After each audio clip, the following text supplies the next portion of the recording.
Baruch Habayim, and good evening and Erev Tov. I'd like to welcome all of you who are with us.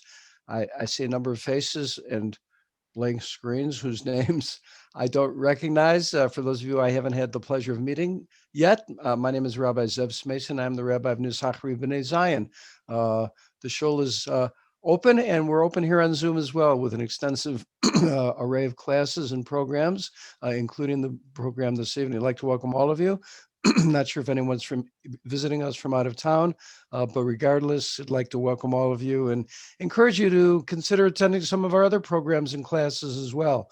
Excuse me, we have quite an extensive lineup of educational offerings throughout the week, both in the morning, the evening. As we like to say at our synagogue, we're open 24/6.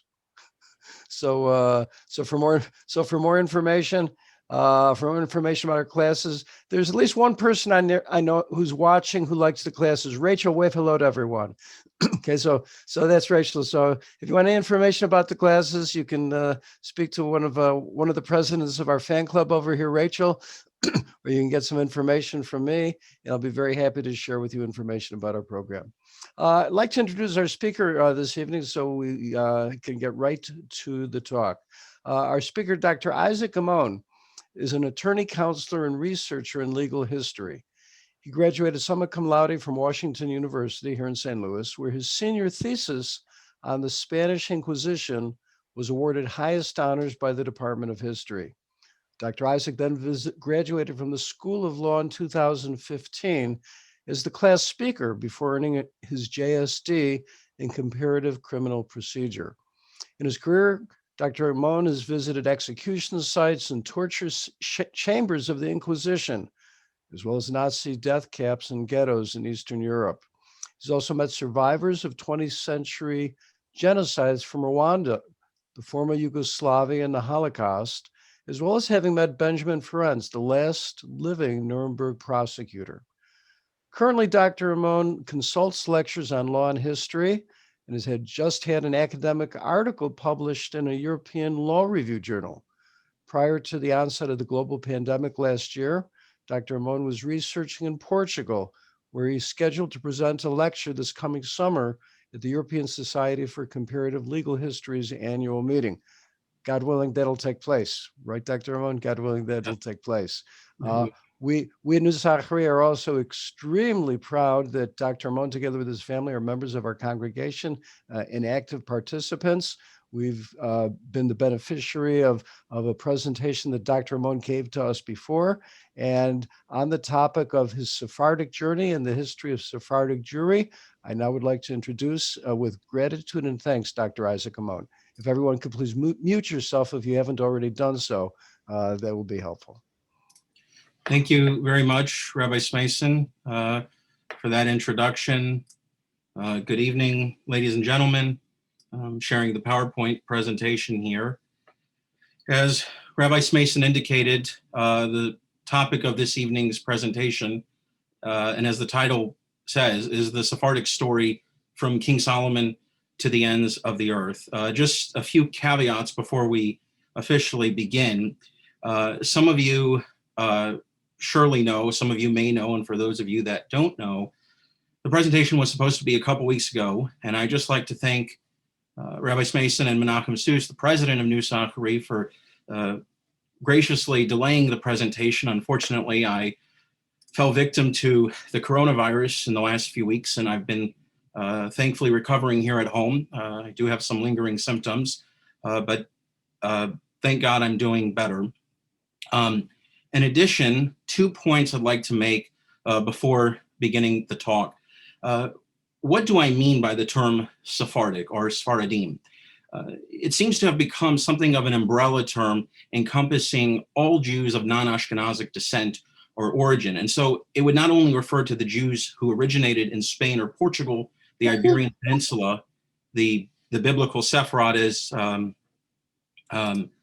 some of you, hopefully you can see my laser pointer here, but is come to encompass Jews from North Africa, from the Levant, which would be Israel, Lebanon, Syria, Jordan, Iraq, into Turkey. And so I just want to be clear, the subject of this evening is narrowly focused on the Jews who came to Spain and Portugal and not encompassing those Jews in countries to the east in the Mediterranean basin and even beyond in the Middle East, who are more accurately characterized actually as Mizrahim, or those from the Edut HaMizrach, the Jews of the East.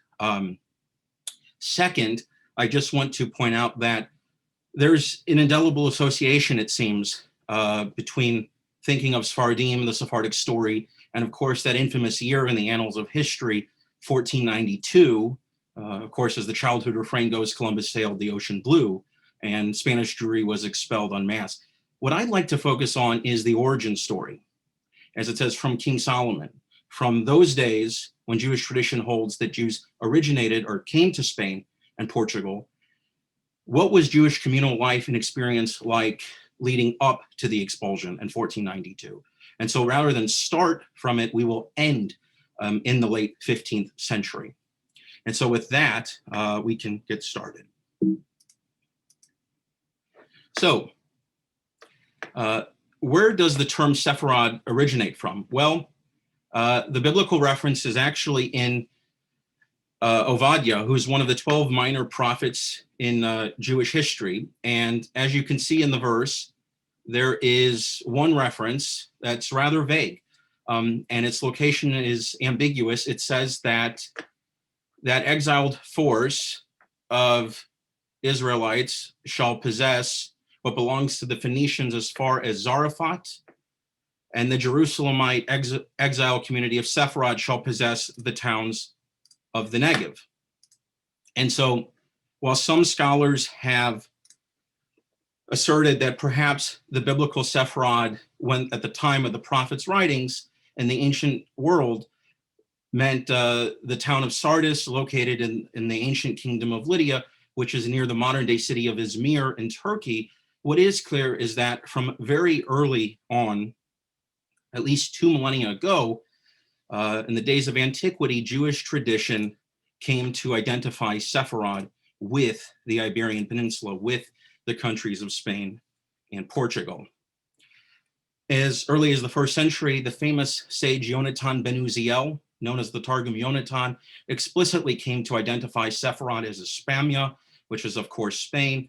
And in the Middle Ages, Rabbi David Kimche, better known by his acronym the Radak, also came to make this explicit identification that Sepharad refers not to Sardis in Turkey, but refers to Spain on the Iberian Peninsula. And as you can see from this map, which depicts the Iberian Peninsula, Spain, of course, in this darker green color, comprises the vast majority of it. Major cities include Madrid, the capital, here in the center. You have Toledo nearby it, and we'll get into it a little more with some other maps, but it gives a nice overview. You have Barcelona in the northeast, closer to the border with France, the Pyrenees running alongside the border between France and Spain, Valencia, and most famously in the south of Spain, which is where Sepharad came to particularly be applied to, includes the famous cities of Cordoba, of Granada, of Seville or Sevilla, of Carmona. And of course, that's what I will primarily be focusing on. In Portugal, the major cities are Lisbon, the capital, which is, as Rabbi Mason mentioned, I was there a year ago, and in the north is the city of Porto. I should also mention, some of you may be familiar with it, in the Mediterranean Sea, we have the Balearic Islands, which are Spanish-controlled territories, and these are the islands of Majorca, Minorca, and Ibiza. And this will figure into the story later on. And so when I was in Lisbon a year ago, prior to the onset of the pandemic, I had the fortune to visit the westernmost edge of Portugal, which is, of course, the westernmost country of continental Europe. I had to throw the picture in there. This is me standing at the spot where a stone pillar or monument literally marks the end of Europe. As you can see from the pictures, there is nothing west except the immensity of the Atlantic Ocean, or of course, the great ocean sea, as Christopher Columbus would have seen it when he sailed due west with his ships, the Nina, the Pinta, and the Santa Maria on the first of his 4 voyages in search of a trade route to Asia, of course, ultimately running smack dab into North America. As an interesting note, I have to add, Lisbon's actually at latitude 38 degrees north, which is the same latitude as St. Louis, where I currently am. And so had I continued due west across the vast Atlantic, I would have ended up back home. So now that we understand the origin of the term Sepharad, the question, it becomes one of chronology or dating. When did Jews settle in Iberia in the biblical Sepharad? Well, Jewish tradition and legend, although not conclusively proven, hold that Jews came to exist in Spain in the time of the First Temple, the Beit HaMikdash, or the Bayit Rishon.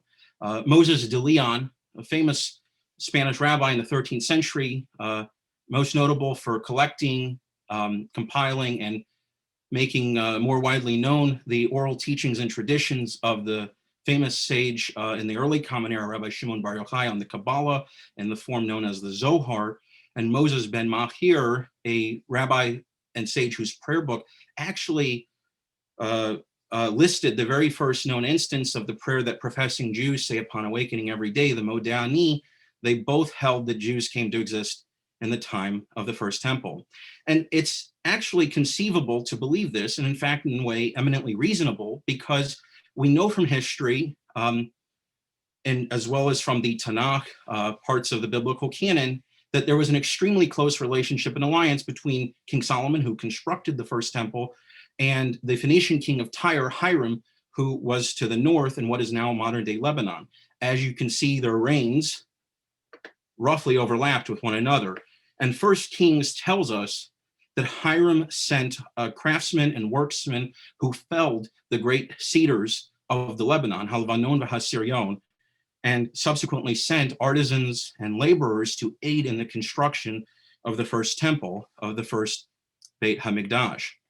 As you can see here, Solomon's temple, of course, in Jerusalem, but Solomon's kingdom, the unified monarchy, extended much vaster than modern day Israel, extended all the way into Syria, way past Damascus, into parts of Turkey. And the Phoenician kingdom, which is here, Tyre, is where Hiram was located. So the proximity of Tyre to Jerusalem makes it very well, again, believable that, of course, the account of Hiram assisting actually happened. Now, Hiram being Phoenician is also important because the Phoenicians were great seafaring peoples. And being mariners, they explored the entire Mediterranean basin, as you can see on this map in purple. They established settlements and trading centers throughout the Levant, again, as you can see here in Israel, Lebanon, Syria, and into Turkey. And they went west, as you can see, and settled across North Africa and even into southern Europe, Genoa in Italy, Marseille in France, and of course, all throughout the Iberian Peninsula. And so because of this close alliance and relationship between Hiram and Solomon, it's eminently reasonable to believe that Jewish sailors, Jewish merchants, traders accompanied their Phoenician counterparts as they sailed due west and wound up in Spain and Portugal. Further corroboration, at least of a substantial Jewish presence, however, by the time of the Romans, and this is roughly 2,000 years ago or so, comes to us from no less a source than the Babylonian Talmud, which is, of course, the compendium of rabbinic rulings and sayings that Orthodox Jewish tradition holds were given to Moses concurrently, along with the written Torah, or the 5 books. And these oral traditions were meant to fully explicate the ambiguities of the written text. And the rabbis held in this tractate Yevamot 115b that, quote, Yitzhak, the exilarch, son of the sister of Rav Bevei, was walking from Cordoba to Spain. And so the very mention of Cordoba in the early Common Era is indicative of the fact there must have been something of a substantial Jewish community in the south of Spain by the time the Talmud was written. And so again, although Jewish tradition and legend leads one to believe that there may have been at least some Jewish presence in the time of the First Temple, if not at least outright during the time of Solomon, we know from archaeological and documentary evidence, such as at least the Talmud, that the Jewish presence was there at least in Roman times. Further corroboration comes from Josephus, the noted Jewish historian, in his great work, The Antiquities. Josephus was an eyewitness to the destruction of the Second Temple by the Romans in the year 70 of the Common Era. And he notes in his work that the remnant of Judah and Benjamin, that southern kingdom of Judah, were exiled and dispersed by the Romans throughout Europe and Asia and the areas under their domination and occupation. In the 1100s, the Ravad, a rabbi who lived in Provence in southern France, but had familial ties to southern Spain, noted that a tradition exists with the Jewish community of Granada, and by extension, the cities in that region in southern Spain, that they are from the inhabitants of Jerusalem, descendants of Judah and Benjamin. And on a familial note, I have to add that my own family tree, as some of you may know, as documented by the Encyclopedia Judaica, traces the Amon family back to Granada in the 1400s. And indeed, history records there was an Isaac Amon who was actually present in Granada as a physician to the last Muslim sultan, Abdullah or Boabdil, when the city was surrendered to the Catholic forces under Ferdinand and Isabella, Los Reyes Católicos, the Catholic monarchs, in 1492. And so, at least as we come to Roman occupation and governance of the Iberian Peninsula, as you can see here on this map, these cities had extensive and flourishing Jewish communities: Madrid, Toledo, Cordoba, Carmona, Sevilla, Granada, Valencia, Barcelona, Salamanca, and in Portugal, Lisbon, Porto, Tomar, and Coimbra. Any major city had a noted Jewish community, but even smaller towns and villages did as well. Now, as the Roman Empire in the West gradually collapsed, its ability to govern collapsed along with it as well. And into the breach stepped the Catholic Church to try to establish some semblance of law and order through promulgating various rules and regulations at ecclesiastical councils. At this famous Council of Elvira in the year 305, which is located in Granada, they not only, though, attempted to establish rules for the governance of society, but really marked for the first time, it seems, the issuance of anti-Jewish legislation on the Iberian Peninsula, notwithstanding the, again, incredible integration and sophistication of the Jewish relationship to a predominantly Christian society. The canons, as you can see, prohibited intermarriage between Jews and Christians, prohibited Jews from blessing Christian crops, and prohibited Jews and Christians from breaking bread together. Again, another indication that even at this early date, the Jewish community must have been substantial and very prosperous. Now, when Roman forces ended up withdrawing from the Iberian Peninsula, as the Roman Empire waned in power and gradually collapsed, at least in the West, in 476 CE, Germanic tribes came in, and ultimately the Visigoths came to be masters of the Iberian Peninsula. Now, initially, when the Visigoths came in, they espoused a non-Trinitarian Christian belief known as Arianism. And this non-Trinitarian creed permitted them to be relatively tolerant of other Christian groups and Jews. But in 587, King Ricarid famously adopted Catholicism in an attempt to unify church and state. Not for the last time in history this has occurred. And in so doing, aggressive anti-Jewish measures were taken. Almost immediately, as you can see, the Third Council of Toledo decided to forcibly baptize the offspring of mixed marriages of Jews and Christians in 589. And a quarter century later, in 613, King Sigismund ordered that the Jewish community convert or be expelled. And it's estimated that even at this early date, as many as 90,000 Jews were converted under extreme duress to Catholicism. In 654, the famous law code, the Lex Visigothorum, was adopted by the Eighth Council of Toledo. And being a legal historian, I have reviewed it, I have looked at it, and in the literature, it's revered as one of the most able codes of law that has come down to us. Its rhetoric is lofty, its ideals are high-minded, noting justice shall ever prevail, the law should be explicitly set forth. But of course, the stamp of anti-Jewish prejudice is forever present. As the Lex Visigothorum itself tells us, quote, "For while the virtue of God has extirpated all other heresies, it's destroyed them. We lament the soil of our kingdom is still defiled by the infamy of the Jews. And accordingly, we decree that our edicts against the Jews shall forever be inviolate.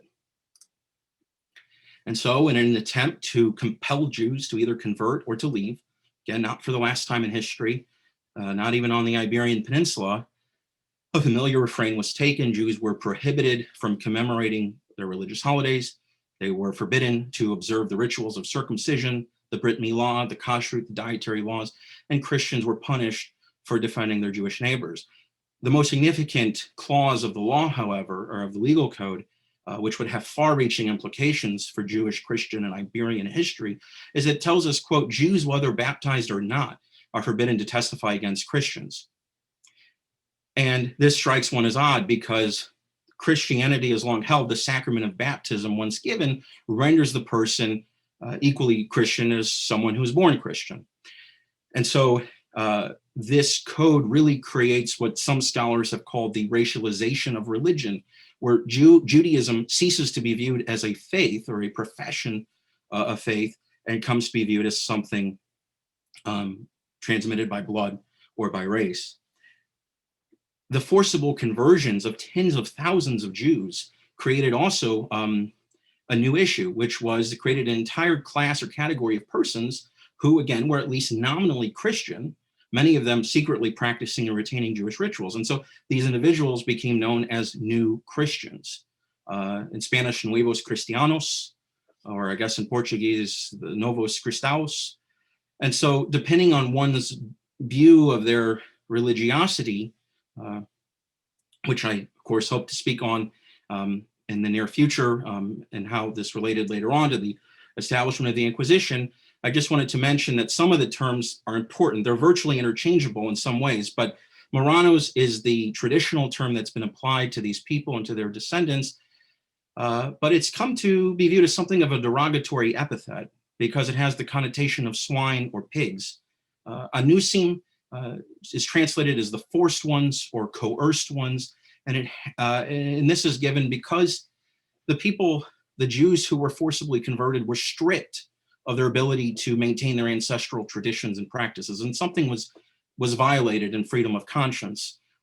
Future generations lost out on this transmittal of knowledge and of one's religious traditions, and so their descendants today are referred to as the Bnei Anusim, the children of the forced ones. The more neutral and academic term is generally conversos, or crypto-Jews. Again, for all intents, they could effectively be viewed as interchangeable, but I think it's important to make that distinction because it occurs in the literature, and there's a revival of interest in it in our time. Now, in 711, Visigothic rule comes to an end. The Muslims invade the Iberian Peninsula, cross the Straits of Gibraltar, and conquer most of the Iberian Peninsula. Jews welcome this as a sign of heavenly deliverance. Christian and Muslim sources say that Jews provided invaluable assistance to the Muslim invaders. In fact, they cooperated with the Muslims so well that the sources tell us the Muslims left the defense of Cordoba in the hands of the Jewish community, again testifying to the incredible strength, prosperity, and integration of the Jews in that time period. And in other cities in the south of Spain, Granada, Malaga, Seville, Toledo, Jews worked with Muslims to repel any Christian advances. And so this is a nice map that shows the extent to which the Muslims ended up conquering Spain. As you can see, Portugal is encompassed in it. Most of Spain is as well. Sevilla, Cordoba, Granada, Valencia, Barcelona is right here. Toledo, Madrid. The Christian kingdoms were disunited and effectively were just petty principalities at this time. And so during this time period, coming about as a result of the Muslim conquest, it really gave rise to what many people deem to be the golden age of Sephardic Judaism. And it really finds its fullest flowering in the 2 centuries from the 10th to the 12th century or so. It gave rise to a spirit known as convivencia, living peacefully and respectfully together of Jews, Christians, and Muslims, all children of the biblical Abraham, of Avraham Avinu, living with, working with one another in various disparate fields of human endeavor, in literature, in art, in poetry, in philosophy. And it's not for nothing that the late Maria Rosa Monaco at Yale University dubbed this incredible time period centered around the magnificent city of Cordoba, which at this time, by the way, was larger than Constantinople or Istanbul across the Mediterranean basin. She called this the ornament of the world. And I must add that in many ways, the integration, the sophistication, and the respect that these religions in a multi-religious environment, multilinguistic, multiracial, really show one another was not equaled and even surpassed until the second half of the 20th century in these United States. Notable figures to have emerged from this period include the following. The first one to come down to us is Hasdai bin Shaprut, who was a scholar, a physician, and who ultimately became a diplomat to the Caliph Abdul Rahman III. He was a polyglot. He spoke Hebrew, Arabic, and Latin. And in this role as vizier or foreign minister, he maintained contacts with the great Talmudic academies, the Gaonim in Babylon, in Sura and Pamadita, which are located in modern-day Iraq. And it's there that the Babylonian Talmud was compiled and codified. Most famously, though, Hasdai actually corresponded with the Khazar Empire or kingdom in Central Asia, or the Caucasus. This is immortalized in the work of the Kuzari by Judah Halevi about a century or so later. And in this case, the Khazars are most notable because the royal family and the nobility adopted Judaism and converted en masse and made it the official religion, something virtually unknown in the annals of human history. Another famous individual to live during this time period is Dunash ben Labrat, famous poet from Morocco, who studied with the great sage Saadia Gaon in Baghdad. One of his most famous poems or piyutim or songs sung around the world in Jewish houses on Friday nights is Durur Yikra. Solomon ibn Gabirol of the 11th century was a reclusive and mystically inclined poet. Indeed, he published over 100 poems or so in his short lifetime, but he's most famous for his work on philosophy, known in Hebrew as Mikor Hayim, but only preserved to history thanks to the Latin translation, Fons Vitae. Both translate to fountain of life. And Gabirol's philosophy of looking for an underlying divine unity permeating the cosmos came to greatly influence the development of medieval philosophy. Bahya ben Pakuda, a scholar and judge, we only know that he established the first Jewish system of ethics in his work Guide to the Duties of the Heart, in Hebrew known as Havod Halavavot. Judah Halevi, as aforementioned, who famously wrote the Kuzari detailing the conversion to Judaism by the Khazar Empire or kingdom, was more than that. He was a philosopher, physician, and poet. He was a student of Rabbi Isaac El-Fassi, the Rif, one of the greatest Jewish sages at the time, and the man who compiled, I believe, the first code of laws in Jewish history. And speculation abounds that Halevi was also the father-in-law of the biblical commentator Abraham ibn Ezra. Sources tell us Halevi yearned and pined to move to, or at least to visit, the Holy Land and Jerusalem in particular. And when he got there, he was so overcome with emotion, he collapsed, taking in the beauty and simultaneously the ruins. An Arab horseman, envious of his emotions, trampled him to death. But undoubtedly, the greatest figure to emerge from this remarkable time period is that of Maimonides, the Rambam, scholar, philosopher, physician, and legal codifier. Born in Cordoba, the ornament of the world, when he was about 13 or so, bar mitzvah, a puritanical group of Muslims known as the Almohads invaded Spain from North Africa, once more crossing the Straits of Gibraltar, and in this case, contrary to Islamic law, compelled Jews to convert, leave, or be killed, an unenviable choice forced upon their descendants more famously in 1492. The Maimon family left Cordoba, made their way to Morocco, and eventually on to Egypt, where Maimonides, of course, became physician to the noted Sultan Saladin. Despite his medical duties and his leadership role in the community, Maimonides somehow found time to pen two magnificent treatises that are widely known and read to this day, the Mishnah Torah, which was his great code of Jewish law, fully explicating the rationale for the mitzvot, the commandments, to Jews, and allowing practicing Jews to understand what the law is in every situation. He also wrote the Guide for the Perplexed, an attempted synthesis of science and religion in his own day. And so his epitaph on his tomb in Tiberias is indeed most apt, that from Moses the lawgiver to Moses Maimonides, there arose none like Moses. Now, as this was all going on, the Christian reconquest of the peninsula, known as the Reconquista, was occurring. And while some Christian rulers were tolerant of Jews and Muslims, others were not so enlightened at the time. And this came to kind of, I should say by saying, the year 1391 is significant in Jewish history and Spanish history, because ultimately this is the most destructive outbreak of violence, destruction aimed and targeted at Jewish communities throughout the length and breadth of Spain. Some of us, and myself included before I did the research, seem to perhaps believe that 1492, the year the Jews are expelled from Spain en masse, seem to believe that it was an abrupt cataclysm that came out of nowhere. And while it's true, I don't think that the extent of the catastrophe was foreseeable, there was writing on the wall that perhaps the golden age of Spanish Jewry had come to an end.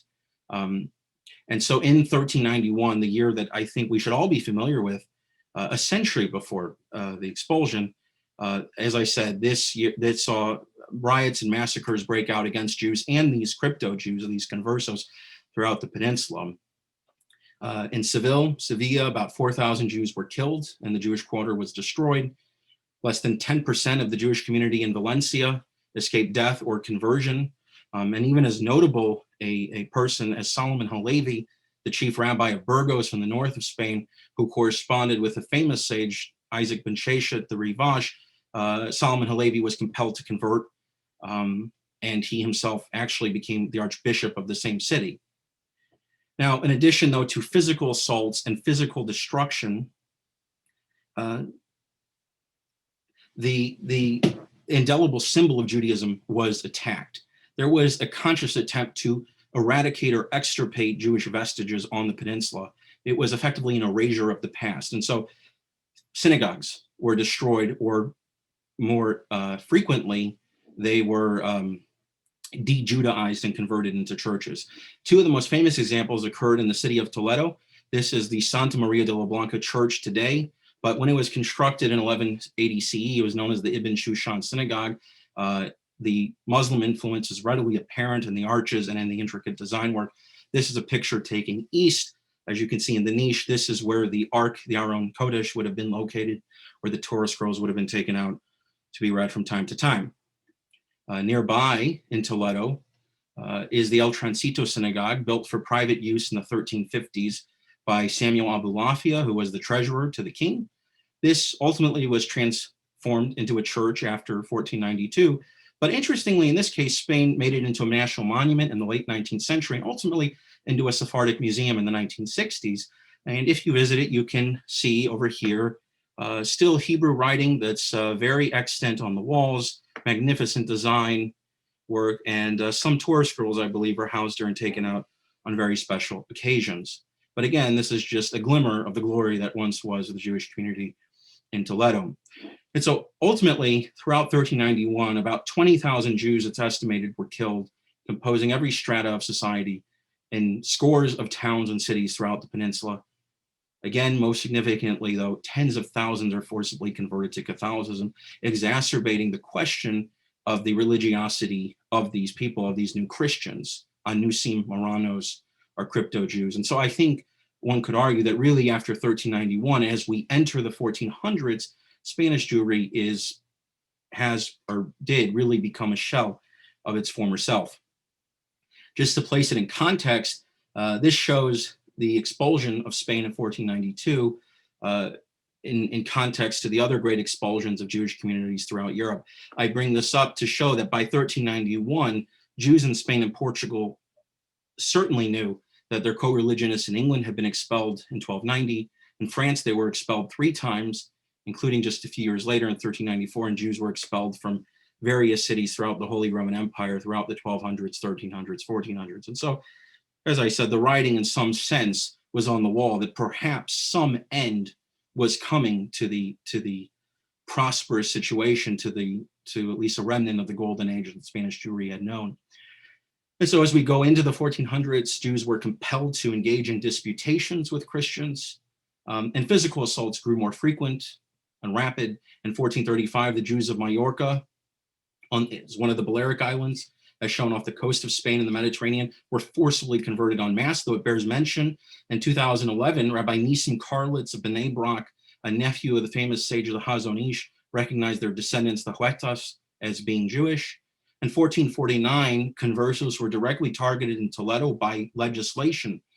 Discrimination was sanctioned by law, reminiscent of the Lex Visigothorum that created the racialization of religion, that Jewishness was something to be found in the blood, in the race, and it was not a proclamation of faith. The law introduced the concept into Spain of the limpieza de sangre, the purity of blood. And this was done to target these former Jews who were now nominally Christian, because conversos had risen rapidly in all sectors of society, in business and government, and even in the bosom of the church itself. And so for the first time, conversos were barred from holding official positions. Now, although the king at the time, I believe Henry IV, ultimately revoked the decree, it was certainly a turning point and indicated growing and unceasing hostility towards Jews and conversos. In 1473, conversos were massacred in Cordoba, as it was now no longer under Islamic rule. 1476, conversos were expelled from Gibraltar, the Rock, the island, of course, near the strait that bears the name. And this culminates in 1478 with the establishment of the Spanish Inquisition. There's much to be said on this, and that is the subject of my next talk, so tune in for that if you're interested. But of course, this all came to foreshadow, of course, the expulsion of the Jews. The great factor, the immediate proximate cause, if one could say, that certainly contributed to the expulsion was the blood libel of LaGuardia. Every time I have to add, when I go from St. Louis to New York, thanks to Southwest, we have direct flights, I think of LaGuardia Airport and I think of this blood libel trial. But make no mistake, ladies and gentlemen, there's no connection, of course. That LaGuardia Airport is actually named for the former mayor of New York, Fiorello LaGuardia, in the 1930s and 40s, who I should note is a descendant of the famous 18th century sage Moses Chaim Luzzatto, the Ramchal, the author of Mesilat Yesharim, or the Path of the Just. And so back to 1490, in this LaGuardia, a Christian boy was allegedly killed by Jews and conversos to use his blood for sorcery. Again, a clear blood libel. These Jews and conversos were tortured, of course, to prove the Jewish conspiracy. The confessions were wholly inconsistent. This mattered not to the inquisitors. No evidence was ever produced. Indeed, it never has to this very day. But nonetheless, in November of 1491, 3 Jews and 6 conversos were burnt at the stake. And so again, this certainly contributed, I believe, to whipping up the fervor of anti-Judaism in the month or two leading up to the final conquest of Muslim-ruled territories. And that occurred in January of 1492, that Isaac Amon, the physician to Boabdil, witnessed when he was there. And with the capture of Granada, the Christian reconquest, the Reconquista, was complete. As Ben-Zion Netanyahu, a famous medieval historian and the father of the Israeli Prime Minister Bibi, or Benjamin, noted in one of his works, quote, "A strange peace prevailed, but it was the calm before the storm. When the edict of expulsion was announced, it came like a thunderbolt out of the clear sky, tumbling the walls of illusions behind which the Jews of Spain had lived." The conquest of Granada was in January. The decree emanating from the Alhambra in Granada, as you can see in this magnificent citadel and fortress located in Granada at the base of the Sierra Nevada mountains, which was the epicenter of Muslim rule for centuries, and the last bastion of Muslim resistance, and is today a UNESCO World Heritage Site.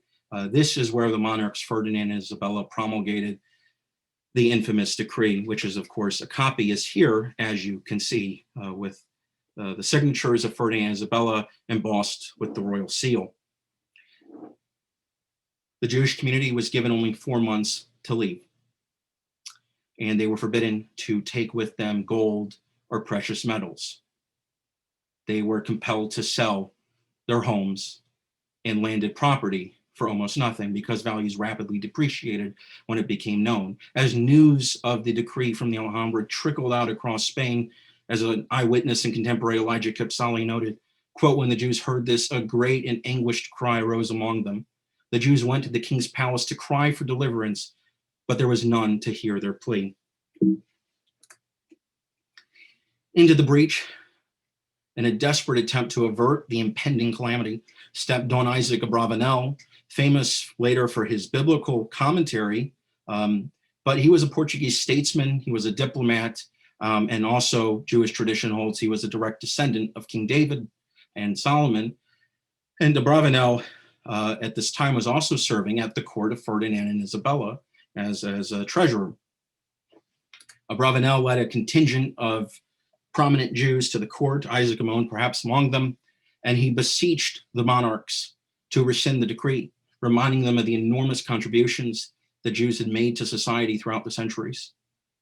Accounts vary as to exactly what happened, but most attest to some vacillation or wavering on the part of the monarchs, especially the king, Ferdinand, as you can see. Indeed, one account says that Ferdinand was ready to accept an exorbitant bribe from Abravanel when ultimately this individual, as you can see, in a monk's robes with his tonsure, right, his shaved head, was the infamous Tomás de Torquemada, who was the Grand Inquisitor of the Inquisition and himself most likely the descendant of Jews. He stepped in, holding a crucifix aloft over the heads of Ferdinand and Isabella. He proclaimed to them that if they rescinded the decree against the Jews, they would be complicit in crucifying Jesus a second time.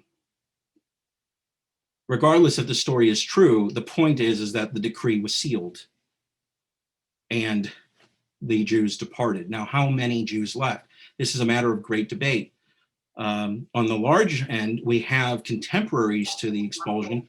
Juan de Mariana himself, a Jesuit priest who estimated 800,000 Jews left. Isaac Abravanel himself in his writings estimates about 300,000 or so departed. On the shorter end, we have Henry Kamen, a noted revisionist historian, who says, of course, there may have been hundreds of thousands of conversos, but only 80,000 professing Jews left. What is clear is that only about half of the Jews left. The other half did convert to Christianity under extreme duress in order to remain in their ancestral home of 1,500 to 2,000 years. And so I personally tend to go with the middle number as articulated by the University of Barcelona and Joseph Perez, that roughly 400,000 Jews or so lived on the Iberian Peninsula at the time. So 200,000 converted, 200,000 left. As one eyewitness says, again, the Jews sold and bargained away everything they could of their landed estates, and effectively Christians got everything, very many, very rich houses and inheritances for a greatly depreciated value. And when they decided to leave, as a chronicler Andres Bernaldez notes, the Jews came out of the lands of their birth. Big and small children, old and young, on foot, on donkeys, on wagons. They went everywhere by roads and fields, and many fortunes attended them. And of course, they left, as some of you may know, on Tisha B'Av, the great day of lamentation on the Jewish calendar that commemorates all the tragedies that have befallen the Jewish people throughout the ages, starting with the destruction of the two temples. And so in August 1492, the same day that Christopher Columbus set sail, he notes in his diary, he saw throngs of Jews at the ports waiting to leave their ancestral home. Abravanel notes, wherever the exiles went, they would be attended with great difficulty. He says, all we found were troubles and darkness, looting, starvation, pestilence. Some traveled through the ocean, others were seized and sold as slaves, others drowned, and others were burned alive. This is, of course, the famous map, and this is where really we see the beginnings of the Sephardic diaspora. They went everywhere throughout the Mediterranean basin, in many cases retracing the steps of their ancestors, that remnant of Judah and Jerusalem that had originally gone due west centuries earlier. Many Jews went to North Africa. Others went, of course, as you can see, to Italy. Others went, of course, to Egypt and back to Israel, to the Levant, to Syria, to Lebanon. Others perhaps went even farther east into Iraq or Iran or Central Asia. And most, however, came to, as these territories in yellow can attest to the land that was under the control of the Ottoman Empire. Many went to Izmir in Turkey or Istanbul, Constantinople was known at the time, including my own ancestors, and others went to the great Greek port city of Salonika, or as it was known in Greece, in Greek, Thessaloniki, and others went further up into the Balkans, into Southeastern Europe. So really the diaspora is created at this point. This is an engraving of my ancestor, Moses Amon, who fled Spain as a young boy with his father, Joseph Amon, most likely with Isaac Amon as well. They ended up going to Istanbul and becoming physicians to the Ottoman sultans. Moses particularly became a physician to Suleiman the Magnificent, the greatest ruling Ottoman sultan in the 1500s. And this was etched by a French diplomat, Nicolas de Nicolay, in the 1550s. Like Hasdai bin Shaprut during Spain's Golden Age, Moses was not only a physician, he was also a diplomat and advisor to the Sultan. About a year and a half ago, I had the good fortune to visit Istanbul, including this is where my kippah I'm wearing is from. And this is, I was very fortunate to find the kever, or the grave, of my grandfather's grandfather, Isaac Amon, Ishaq Amon Effendi. He was a rabbi, he was a teacher of mathematics and a member of the Istanbul Communal Council. My grandfather told me he was even offered the opportunity to become chief rabbi of the Ottoman Empire, a position which he declined. Effendi is a Turkish designation for achieving a great deed, providing or rendering valuable service, akin to being knighted by the Queen in the UK. Though, as you can see, the writing has deteriorated with great assistance. I was able to find out that it says he was mourned for by his people, and recognized by the state for his services. So when the 200,000 Jews left Spain, as aforementioned, about 100,000 of them fled across the Mediterranean to various areas. But the other half, the other 100,000, went where you might have expected them to go, into Portugal. Similar culture, similar climate, similar language. And it's on the same peninsula. It's Spain's western neighbor. And so when they applied for admission, the king at the time, João II, accepted 600 wealthy Jewish families who paid an exorbitant entrance fee. All others were permitted to stay for only 8 months or so. If they couldn't pay after that date, they would be enslaved, but at least they would be able to openly practice Judaism on the peninsula. João died in 1495, and his successor, Manuel I, sought to wed Isabella, the daughter of Ferdinand and Isabella. Perhaps, as you can imagine, one of the preconditions for allowing the marital union to occur was that Manuel had to issue his own edict of expulsion. And so reluctantly, Manuel acquiesced, and in December of 1496, ordered all Jews in the Portuguese dominions to convert or leave by October 1497. Now, Manuel, during this time period, had grave misgivings about allowing tens of thousands of Jews to leave. Now, think about it, the 100,000 had just left Spain in order to uphold their ancestral traditions and to practice their religious faith. So they were not going to convert so easily. Manuel came upon a rather devious and sinister plan, telling Jews throughout Portugal that the port of Lisbon, as you can see in my pictures here, would be the only place where Jews would be allowed to disembark. He said ships would be offered to take them wherever they wanted to go. And so tens of thousands of Jews came to Lisbon, to this spot known as the Torreiro do Paço, which is where the royal palace used to be located. And he crowded them in there. There were no ships to be seen. Instead, Manuel decided to effectively have his cake and eat it too. He forcibly baptized the tens of thousands of Jews in the royal square of Lisbon. He didn't want to allow these valuable people with their skills and commodities and contributions to leave, which would drastically undermine the Portuguese economy and society. And so after this event, by the end of 1497, as you can see, it's really not inaccurate to say that because Spain had expelled her Jews and forcibly converted tens of thousands of others, and Portugal now forcibly converted tens of thousands of her own, Judaism officially ceased to exist on the Iberian Peninsula after a continuous 1,500 to 2,000 years of existence and incredible contributions to the outside society. Now, of course, this didn't make all the Jews disappear. It didn't, of course, make them become sincere Christians. Far from it. This is, of course, why the Inquisition was later introduced into Portugal, which, again, if you're interested, would be the subject of my next presentation.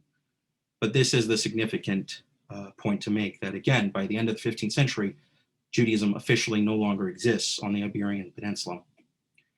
So again, just to situate it in the context of European history, every circle here represents a place where Jews were expelled from the years 1100 to 1800. The larger the circle, the greater number of times the Jewish community was expelled.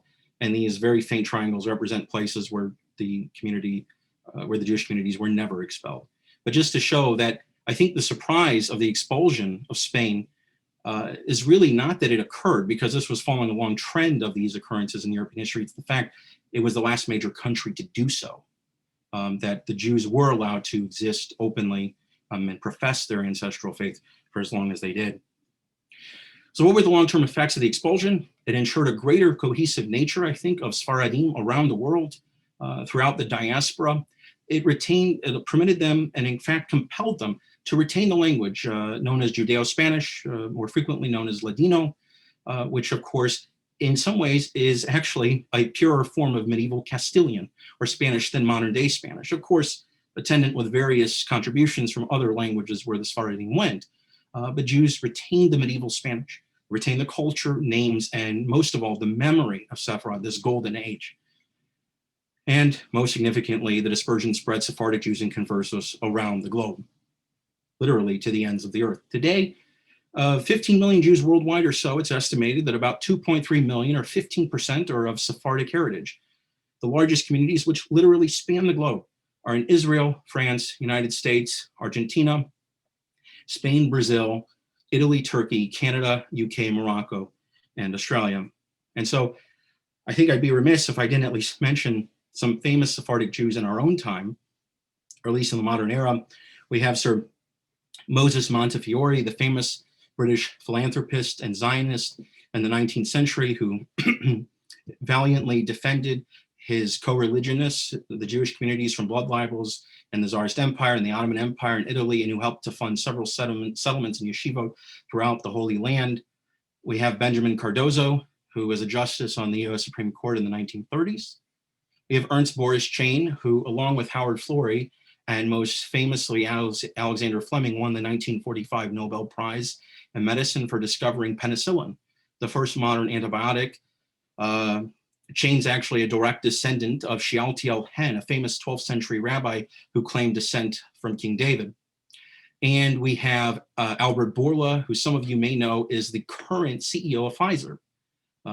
Bourla's from Thessaloniki in Greece, and so he actually holds the distinction, at least not only, again, of helping the world to hopefully rid the scourge of the pandemic, but his parents are Holocaust survivors, which of course decimated, nearly extirpated the Jewish community of Thessaloniki, which on the eve of the Shoah, I must add, was the world's largest speaking Ladino community in the world. So many Jews were there, known as the Jerusalem of the Balkans, that the port of Salonika actually shut down on Saturday, or from Friday night to Saturday night on Shabbat, because the Jews wouldn't operate the port on that day.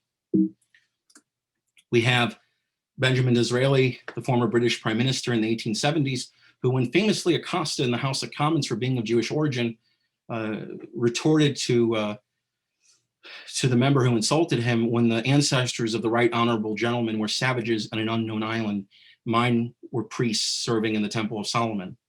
We have Emma Lazarus, famous as a poet and for writing the poem The New Colossus, which is embossed on the base of the Statue of Liberty. Her famous words: "Give me your tired, your poor, your huddled masses yearning to breathe free. I lift my lamp beside the golden door, has welcomed generations and millions of refugees, Jewish and non-Jewish, among them my maternal grandmother, Lillian Rubin, of blessed memory." We have Chaim Solomon, known as the financier of the American Revolution. He bankrupted himself in the process to assist the colonists in achieving independence. And it's said that George Washington approached him after the Americans won, if I can call them Americans, and he asked him what reward he could give him for his service. Solomon is said to have said, "I ask nothing for myself, only that my people should have a safe place to live in safety and security." And indeed, it's after this that Washington wrote his famous letter to the Jews of Newport, Rhode Island, where he famously pledged that, quote, "the government of the United States, of the nascent republic, would give to bigotry no sanction and to persecution no assistance." And on the right, we have Rene Cassin, the principal drafter of the Universal Declaration of Human Rights in 1948, for which he won the 1968 Nobel Peace Prize. And in his speech, Cassin famously declared that it was Judaism that had bequeathed to the world the ideals of fundamental human rights. Famous Sephardic rabbis to have emerged from this milieu of Sepharad, just a handful, there's a ton of them, but these are the famous ones, are Abraham Ibn Ezra, the famous biblical commentator who perhaps is second only to Rashi from France, and how frequently he's cited. We have Nachmanides, born in around Barcelona, a generation or so after Maimonides, but of course being very mystical, very influential. Nachmanides' works are incredibly valuable and insightful and still inform much of current Jewish practice.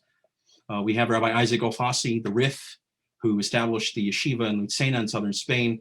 Most likely he was from Fez, as his last name indicates, Alfasi. And again, he wrote the first code of Jewish laws. We have Rabbi Yosef Karo, who authored the Shulchan Aruch, the most authoritative code of Jewish laws in the 1500s. It's still regarded as authoritative by Orthodox Judaism to this day. And Karo famously based his work on Alfasi's code, as well as, of course, the great code of Maimonides. This is a bronze statue of Maimonides in Cordoba on the street that he once called his home.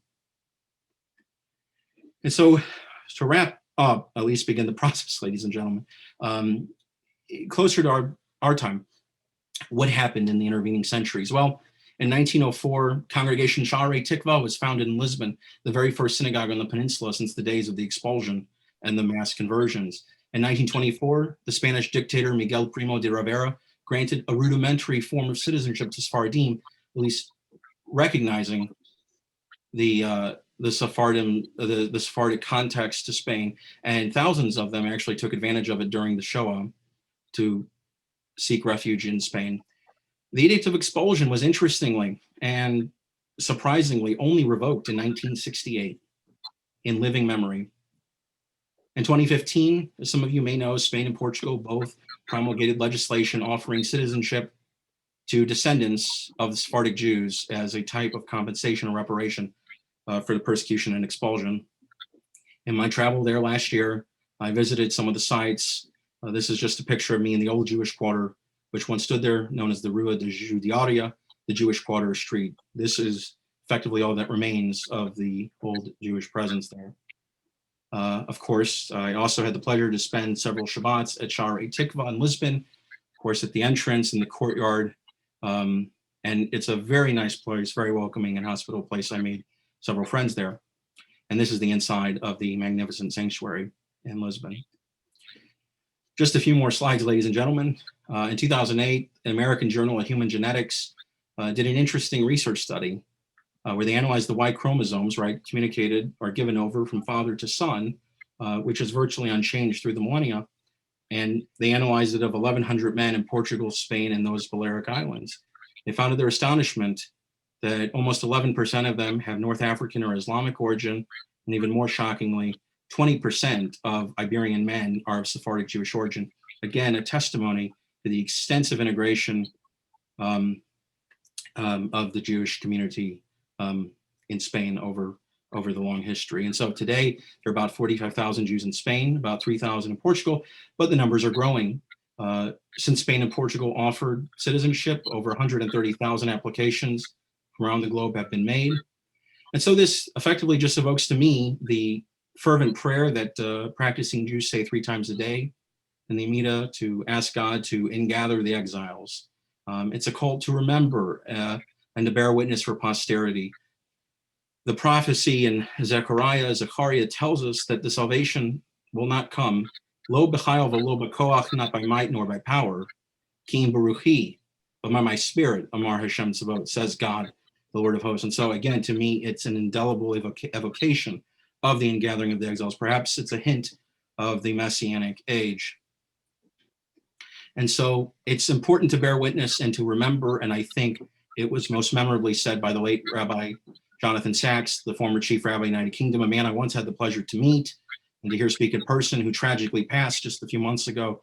And he said, I hear their call, meaning ancestors. I hear my ancestors' call to write the next chapter and continue their journey, because I may not let it and them fail. I cannot be the missing letter in the scroll. And of course, on my familial side, I would be remiss if I didn't mention my paternal grandparents, Dr. Renee Isaac and Denise Amon, alav shalom. Some of you listening in surely knew them, met them, loved them, and they enjoyed meeting all of you. My grandmother, Denise Amon, although technically not Sephardi per se, because she was from Aleppo, better classified as Mizrahim, really communicated to me the importance of really thriving and living, and I think a multicultural, multi-religious, multilingual society that's, I think, so important in the modern day and age. And of course, my grandfather, for whom I am named, was for me the personification of Sepharad.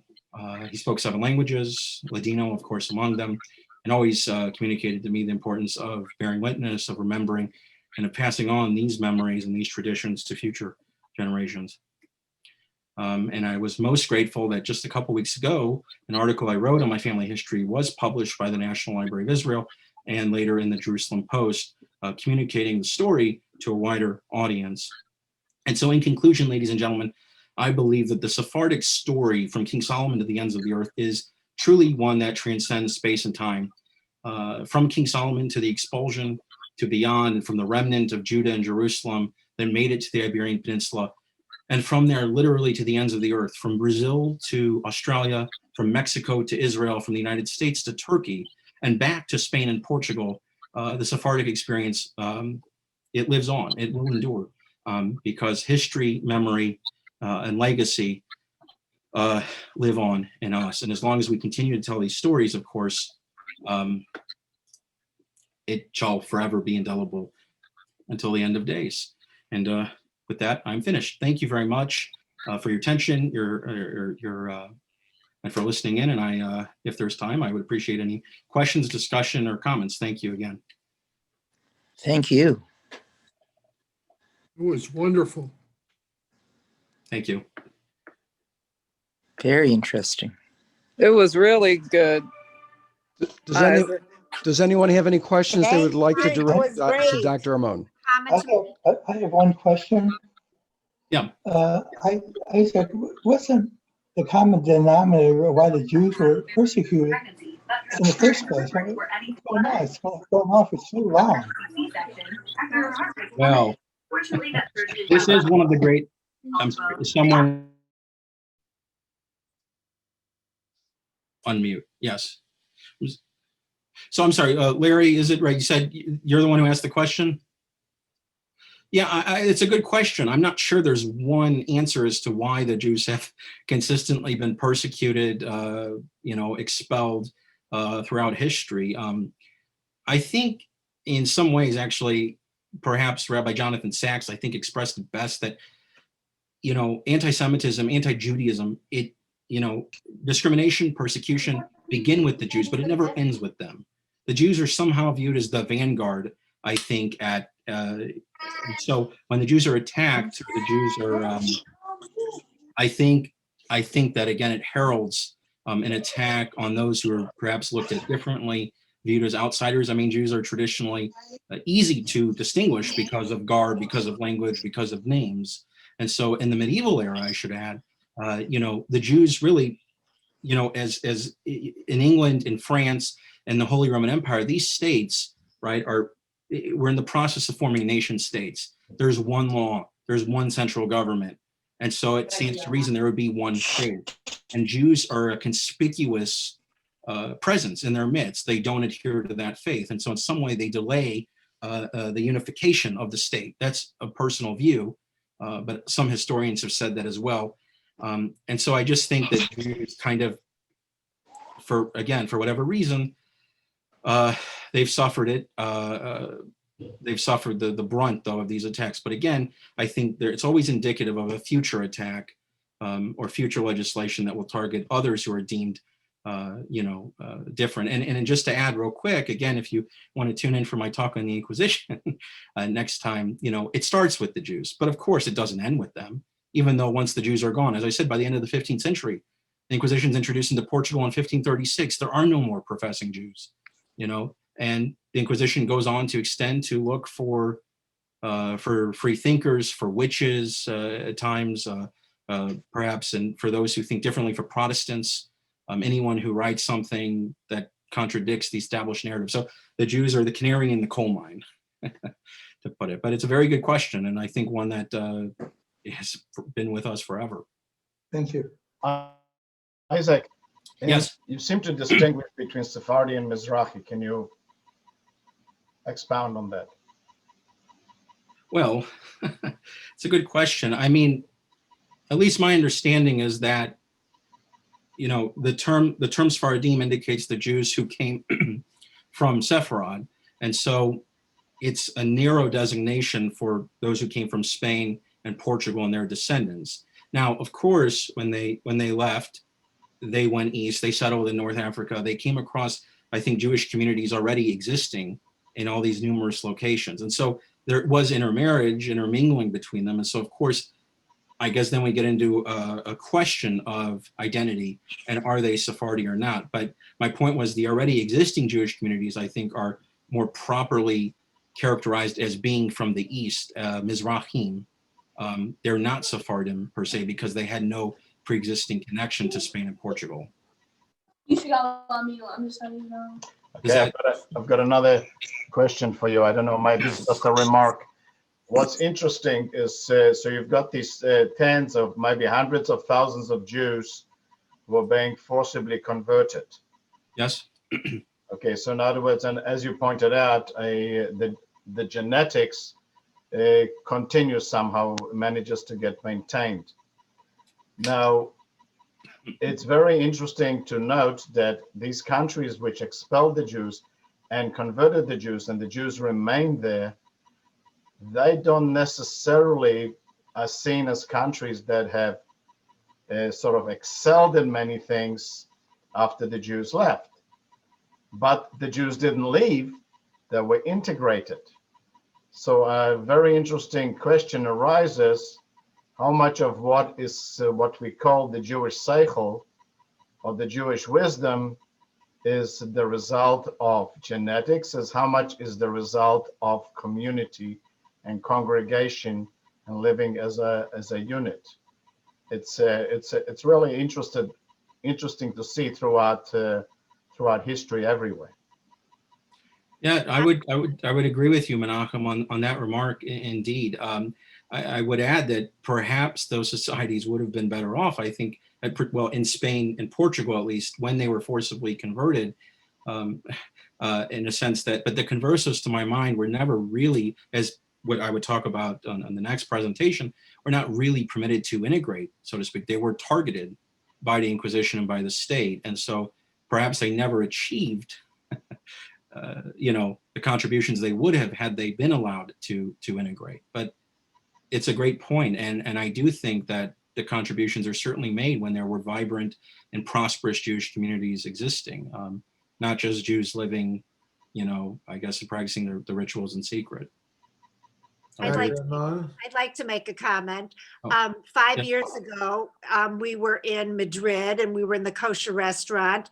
It was very interesting because there was a group of people, and a lot of these people were Anusim, and they had just found out that they were Jewish. And I think this is happening quite a bit in Spain now. Oh, yeah, I think it's happening several different places. I don't know. I saw him here. There's if I don't know if he's still on, one of the individuals I've had the pleasure to talk with is actually, I would call him out if he's here, is Rabbi Stephen Leon of El Paso. He has worked extensively with these Anusim, or the B'nai Anusim, in Mexico, in El Paso, in Juarez, and in New Mexico. And he told me incredible things about this. And so it's in Spain and Portugal for sure. I can tell you in my own work and my own travels, when people, of course, find out I'm Jewish, there's an incredible interest in it. But what's most remarkable is everyone has to be somehow connected. I heard from someone from the UK who told me that his uncle did a genealogical study and found out they're descended from 12th century Jews who were forced to convert. I heard from someone else who's Muslim who told me his great grandparents were Jews in Bosnia. And so I've heard this from several different people. So yeah, I think it's just a remarkable testament also to the diaspora of the Jewish people on one hand, and of course to the forced conversions in many cases on the others. But again, you're right. There's an incredible interest and revival in it.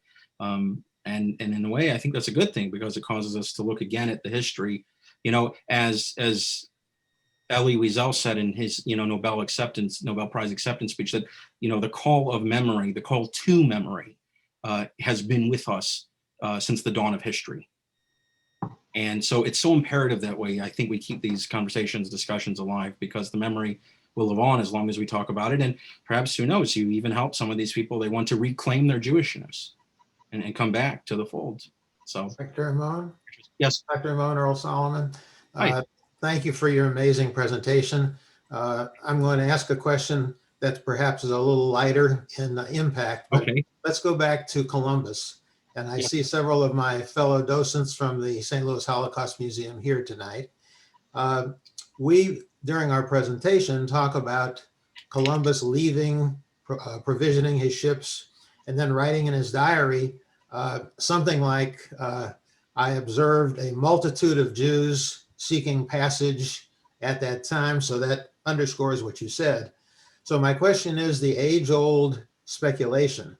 Could any of those conversos have wound up in Columbus's crew somehow?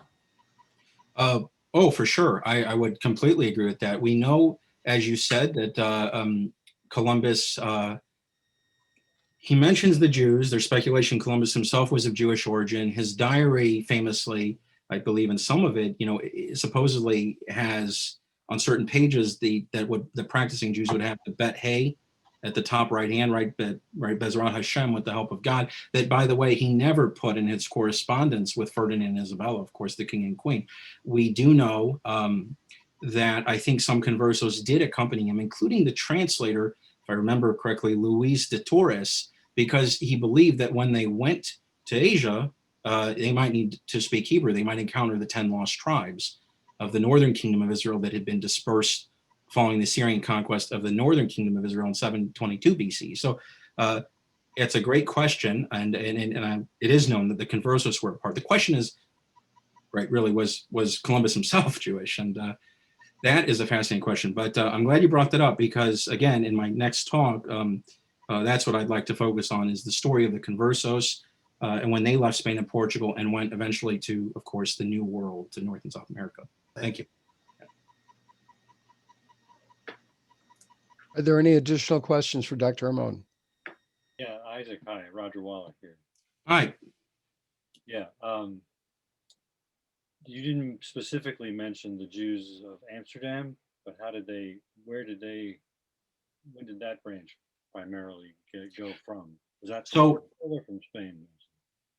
So you are correct that I didn't mention that because, as I said, I ended really in 1492 and 1497. So the Sephardic communities in Northern Europe really ended up coming from Spain. In 1492, when they left, and again, I should have mentioned my mistake here, they went east, but there were ones that migrated north. They went to London, Amsterdam, Hamburg, and in Italy, famously Livorno or Leghorn, and they established as you pointed out, the Sephardic communities. Now, after Portugal forcibly converted the Jews into the 1500s, really in the 1600s, but we start to see these conversos leave the Iberian Peninsula, and they do make their way over to these Northern European cities, most famously Amsterdam, which of course has the magnificent Portuguese synagogue there. So the openly professing ones are the ones who left from Spain, but eventually enough conversos to make their way over to Northern Europe that I think they become the majority in these cities. And perhaps the most famous one in Amsterdam, at least, is of course Baruch or Benedict Spinoza of Portuguese origin.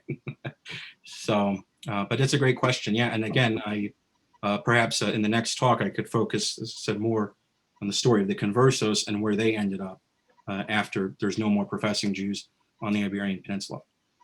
I also wanted to mention, you must know this book. I recently read maybe 6 months ago or a year, but the book, I'm forgetting the author's name, but Jews of the Caribbean, a new work talking about their role, including as pirates, telling you. Yes, that's a, And the yeah. concept of Jamaica for Cromwell Yeah. is a whole nother episode that I didn't know so much about, but I read recently this book, which I could find maybe for you, but you must know. Yeah, I mean, you could by all means send it to me. I mean, I've done some research in the field. I do know, of course, that the Jews did, again, the conversos, they end up going, of course, throughout the Caribbean. You know, just say again. It talks about the Jews of Recife too. Exactly. That's what I was going to say, that it was the Jews of Recife who left in 1654, the 23 Jews who had reclaimed their Judaism, practicing it when the Portuguese reconquered this Dutch province. They left and they came to New Amsterdam, of course, New York, and were the very first Jews admitted when they founded congregation Shereth Israel in New York, which is, with the synagogue, is still standing to this day. The congregation is still alive. So, yeah, great story. Okay, well, ladies and gentlemen, I'd like to thank Dr. Amon, and we look forward with great anticipation to your next presentation. I'd like to welcome all of you, friends and members of New Sachari. Tomorrow night is our Starting Points program that takes place every Thursday evening. It's a discussion and a presentation. The topic is tomorrow is, what does it mean to be a religious Jew today? So please consider yourselves invited. That'll be at 7 o'clock. You can use the same link to join us. Anyone who might like to stay behind to chat or to ask Dr. Amon any further questions is welcome to. Dr. Amon, thank you very much. Thank you. Refuah Shlema to the entire family. And Thank you. we all look very much forward to your next presentation. Thank you very much, everyone. Thanks for being with us, folks. Bye-bye. Thank you. Thank you, everyone. Thanks a lot. You're welcome. Get well. Stay well. Thank you. Thank you. Yeah, be well. Hope you improve your health. Thank you. Yeah. Thank you. I mean, I am improving. It's just Good. taking a little longer than anticipated. But importantly, everyone else stay well. Don't get this thing. Don't get COVID. Yeah, stay safe, everyone. Yeah. Right. You too. Yeah. Thank you, Orlando. Bye, everyone. Bye-bye. Bye. Have a good night. You too. Okay. Dr. Amon, it was terrific. Thank you very much, Rabbi Smith. You made reference to LaGuardia. Yes. I'm not sure if you referenced the Judaism that he descended from his father's side or from his mother's side. His mother was a halachic Jew. Right. It was his mother. His mother was born Luzzatto. So she's the descendant. So it's interesting. So LaGuardia was the Spanish name, but the Spanish descent came from his mother. Yes, or I guess or Italian. But yeah, you're right. The Sephardic descent comes from the mother, right? And what was her maiden name? Luzzatto. Her name was Luzzatto. Luzzatto. Yeah. So the famous Moshe Chaim Luzzatto, the Ramhal, the author of the Mesilat Yesharim, the Path of the Just in the 1700s. Mm-hmm. So yeah, it's fascinating to make all the connections.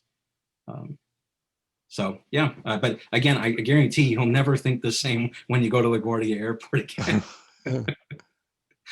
But this is the LaGuardia, of course, I prefer to be in. Right. So, okay, well, again, thank you, everyone. If there are no further questions, comments. Okay, be well, everyone. Have a good evening. Look forward to Perfect. seeing everyone soon. Thank you. Thanks, folks. Take care, everyone. Bye-bye.